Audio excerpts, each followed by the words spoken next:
গরমে কারোই কিন্তু মশলাদার কোনো খাবার খেতে ভালো লাগে না। তাই মাছ মাংস থেকেও মানুষ দূরে থাকতে চায়। আজকে আমি তোমাদের সাথে শেয়ার করব কিভাবে হালকাভাবে কাতলা মাছের ঝোল বানানো যায়, তা আবার গরমে সবজি দিয়ে। এখানে আমি নিয়েছি কাতলা মাছ কয়েকটা পিস, আর নিয়েছি ঝিঙে আর সজনে ডাঁটা। আজকে আমি আলু ব্যবহার করছি না, তোমরা চাইলে কিন্তু আলুও ব্যবহার করতে পারো। প্রথমে সজনে ডাঁটা ঝিঙে খোসা ছাড়িয়ে একটু লম্বা লম্বা করে কেটে নেব। এই দেখো বন্ধুরা, ঝিঙে আর সজনে ডাঁটা কিন্তু আমার কাটা হয়ে গেছে। এইভাবে আমি খোসা ছাড়িয়ে নিয়েছি, আর তারপর এগুলোকে 2 থেকে 3 মিনিট মতো জলে ভিজিয়ে রেখেছিলাম। এখানে মাছগুলোর মধ্যে দিয়ে দিচ্ছি নুন আর হলুদের গুঁড়ো। এছাড়াও আমি ব্যবহার করছি ধনে গুঁড়ো, তবে ধনে গুঁড়োটা অপশনাল, তোমরা না দিলেও চলবে। এবার এই ধনে, হলুদ আর নুন দিয়ে খুব ভালো করে মাছগুলোকে এভাবে ম্যারিনেট করে নেব। মাছগুলি গায়ে একটু এইভাবে ঘষে ঘষে দিতে হবে নুন, হলুদ আর ধনে গুঁড়ো, যাতে সমস্ত মাছের গায়ে খুব ভালো করে এগুলো লেগে যায়। আর তারপর প্রায় 10 মিনিট ধরে মাছগুলোকে রেখে দিতে হবে একটি ঢাকনি দিয়ে। দেখো বন্ধুরা, সব মাছগুলো ম্যারিনেট করা হয়ে গেছে। এবার একটি ঢাকনি দিয়ে ঢেকে রেখে দেবো 10 মিনিটের জন্য। এখানে আমি গ্যাসের ফ্লেম অন করে তার মধ্যে বসিয়ে দিলাম একটি কড়াই দিয়ে দিচ্ছি সর্ষের তেল। প্রথমে তেল গরম হলে সমস্ত কড়াইয়ে গায়ে তেলটা এভাবে ছড়িয়ে দেব, তাহলে মাছ ভাজার সময় মাছ কখনোই কড়াইয়ে গায়ে লেগে যাবে না। এবার এক এক করে মাছের পিসগুলোকে এর মধ্যে দিয়ে ভেজে নিতে হবে। বড় মাছ অর্থাৎ রুই, কাতলা এগুলো কিন্তু একটু লাল করে ভেজে নিতে হয়, তাই এগুলোকে এক সাইড ভাজা হয়ে গেলে উল্টে নিচ্ছি।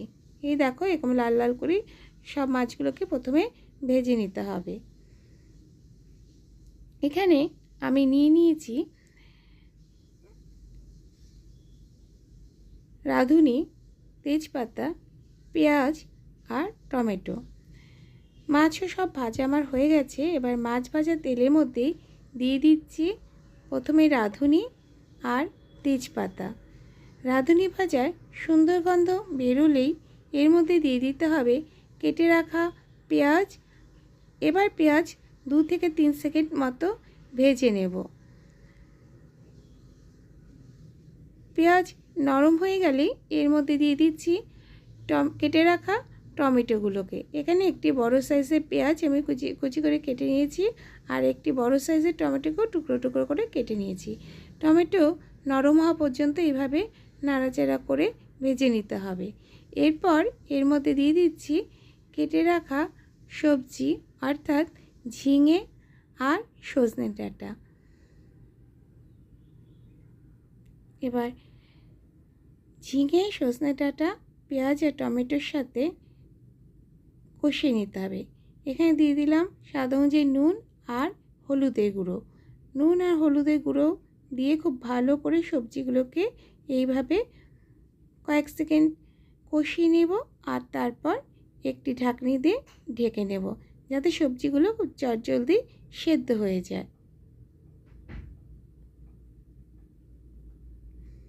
প্রায় 5 মিনিট হয়ে গেছে। দেখো, সবজিগুলো কিন্তু বেশ খানিকটা নরম হয়ে গেছে। ঠিক এই অবস্থাতে এর মধ্যে আমি কিছু বাটা মশলা দিয়ে দেব। এখানে আমি নিয়েছি আদা, ধনে আর কাঁচা লঙ্কার বাটা। কাঁচা লঙ্কা আমি এখানে 4টা ব্যবহার করেছি, হাফ ইঞ্চি ব্যবহার করেছি। আদা আর 1.5 চামচ দিয়ে দিয়েছি ধনে। গোটা ধনে যে পাওয়া যায় সেগুলো একসাথে আমি বেটে নিয়েছি।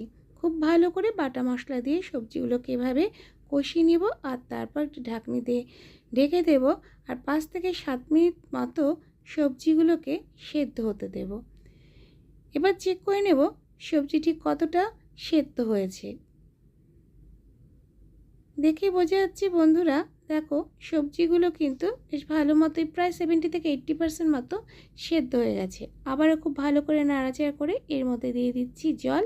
যেহেতু পাতলা ঝোল ব্যবহার করছি বানাবো, তাই আমি এখানে 1.5 গ্লাস মতো জল ব্যবহার করছি। তোমাদের যদি সবজি বা মাছের পরিমাণ বেশি হয় আরও বেশি জলও ব্যবহার করতে পারবে, তখন মশলার পরিমাণটা কিন্তু একটু বাড়িয়ে দেবে। এবার একটি ঢাকনি দিয়ে ঢেকে দেব আর সবজিগুলো পুরোপুরি সেদ্ধ হওয়া পর্যন্ত অপেক্ষা করব। ঝোল খুব ভালো করে ফুটে উঠেছে আর সবজিগুলি দেখেই বোঝা যাচ্ছে যে সুসিদ্ধ হয়ে গেছে। সবজি সুসিদ্ধ হলেই এর মধ্যে দিয়ে দেব ভেজে রাখা কাতলা মাছের টুকরোগুলোকে।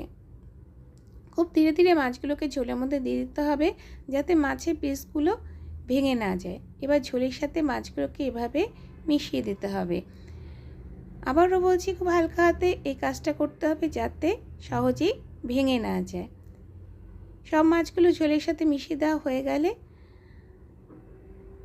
ঝোল আরও প্রায় 5 মিনিট মতো ফুটিয়ে নিতে হবে আর তারপর গ্যাসের ফ্লেম বন্ধ করে দেব। দেখো বন্ধুরা, এবার ঝোল ভালো করে ফুটে গেছে, গ্যাসের ফ্লেম আমি বন্ধ করে দেব। ব্যাস তৈরি হয়ে গেল ইয়ামি ইয়ামি গরমকালীন সবজি দিয়ে কাতলা মাছের পাতলা ঝোল। তোমরা চাইলে কিন্তু বড়িও ব্যবহার করতে পারো। আশা করছি রেসিপিটি ভালো লেগেছে। ভালো লাগলে লাইক করবে, কমেন্ট করবে আর শেয়ার করতে ভুলবে না কিন্তু। যারা চ্যানেলে নতুন এসেছো তারা যদি চ্যানেলটি সাবস্ক্রাইব করে না থাকো তাহলে তাদের কাছে অনুরোধ রইল চ্যানেলটি সাবস্ক্রাইব করে পাশে থাকার জন্য। ফিরে আসছি খুব শীঘ্রই আবার নতুন কোনো ভিডিও নিয়ে, নতুন কোনো রেসিপিকে সঙ্গে করে। ততক্ষণের জন্য ভালো থাকবে সবাই। Bye bye.